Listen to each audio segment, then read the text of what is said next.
World Cup winning midfielder Alexis Mac Allister. Since leaving Argentina's juniors in 2019, he's enjoyed a meteoric rise in the world of football, becoming an integral part of first Brighton and then Liverpool's team. But what happens if you move him to the latter's 2009 side? What impact can he have back then?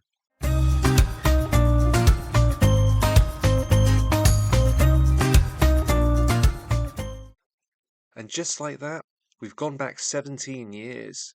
This was a decent Liverpool squad under the stewardship of Rafa Benitez.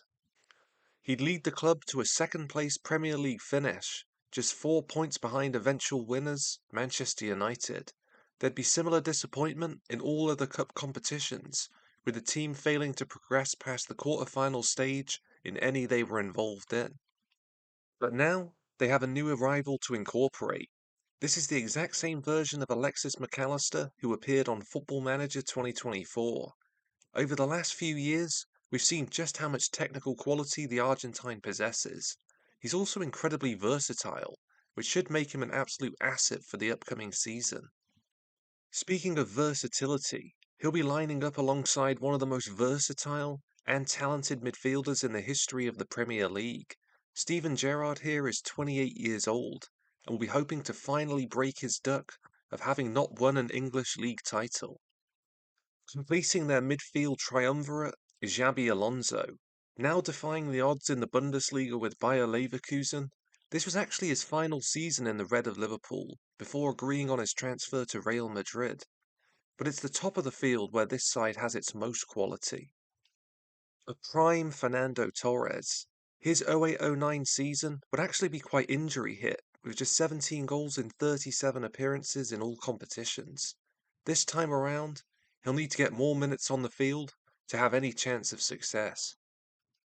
If that is the case, just looking at his form in previous years, we have undoubtedly got one of the best goal scorers in world football on our hands.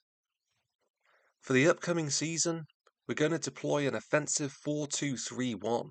The team has been encouraged to play high up the field and press the ball as much as possible, with the likes of Xabi Alonso, Lucas, Javier Mascherano all being able to play in the middle of midfield.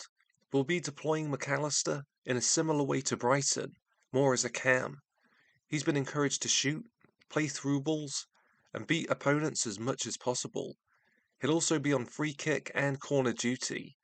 Let's move through the season and see what happens. And it would be a debut to remember for the Argentine. Not one, but 2 goals from free kicks. They'd comfortably beat Wigan 3-0. What an immediate impact by the new arrival. But it wasn't just scoring where he'd make an impact. Working with an elite forward like Torres meant his line-breaking passes created fantastic opportunities to score. But the first major test of the season would be a visit to Old Trafford. As aforementioned, this was a team who got their hands on the title at the end of the year, and it's not surprising when you look at their squad.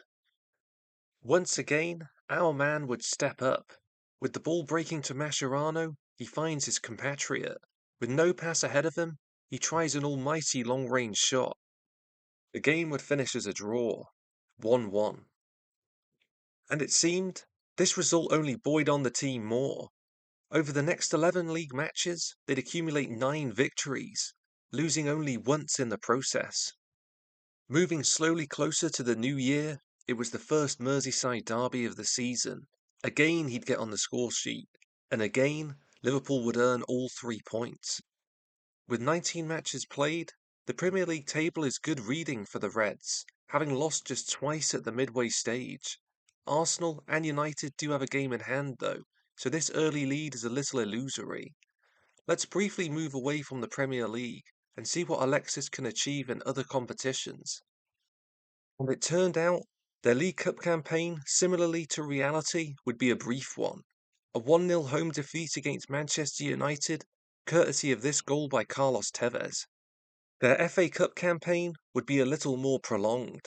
They'd overcome Sheffield United, Derby and Fulham en route to a quarter-final clash against their main rival of this era, Chelsea. It was a game to forget though. Defensively, a horror show. Liverpool's failure to clear the goal kick coupled with terrible keeping at the near post. It would finish 2-0. The final chance of cup glory lay in the Champions League. And he'd continue his rich vein of form in Europe. In a Champions League group alongside Schalke, Rangers and Standard Liège, he showed his quality. The Merseyside club would comfortably progress out of the group with 13 points, setting up a round of 16 tie against Portuguese giants, Porto. First leg would be a disaster. 3-1 down, Mac Allister had it all to do at Anfield. Ernesto Farias would break the Cop's heart. In the 77th minute, some very questionable defending sees him break in behind. An easy finish for a player of his standard. And that would be the end of the European journey. For the final 4 months of the season, Liverpool can concentrate on the league and potentially winning a first league title in 19 years. The new year would open with 2 wins before an absolute horror show at the Emirates. This backheel assist really rubbed salt in the wounds of the visiting side. It would finish 6-1, and the Dutch striker leaving the field with 4 goal contributions. But their form would take a little bit of a dip. Coming into Middlesbrough away, they'd picked up just 8 out of a possible 15 available in their last 5 matches. 2 assists and a goal from the Argentine. 3-0. It definitely helped his side get back to winning ways. 3 weeks later, he'd set up the match winner again for Jamie Carragher. His final goal of the season would come against Spurs. In all, Alexis Mac Allister would play 50 matches with Liverpool in the 2008-2009 season. In total, contributing an impressive 29 goals and assists.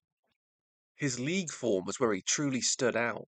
In all, he'd directly be involved in 34% of his side's goals during the entirety of the campaign. Statistically, he showed great all-around midfield play, winning a significant amount of tackles, whilst also helping retain possession and create chances. Of the games he was involved in, he'd end up being on the winning side 58% of the time. With 13 league goals and 9 league assists, he'd rank in the top 10 in both categories. Torres was definitely the biggest beneficiary of his arrival, putting away countless chances created by Alexis. But where did Liverpool finish in the table? A league title wasn't to be either. They'd end up falling away. At the end of the first half of the season, when they'd occupied top spot, they'd scored 36 and conceded just 14. In comparison, during the second half of the season, they'd score 6 less, whilst conceding 2 more. Mac Allister himself had a pretty large drop-off during the second half of the campaign, registering just 9 goals and assists in the league during the final 6 months of the season. If they could have maintained their earlier form, a title could have been a real possibility. Alexis Mac Allister has proved himself amongst the world's best midfielders.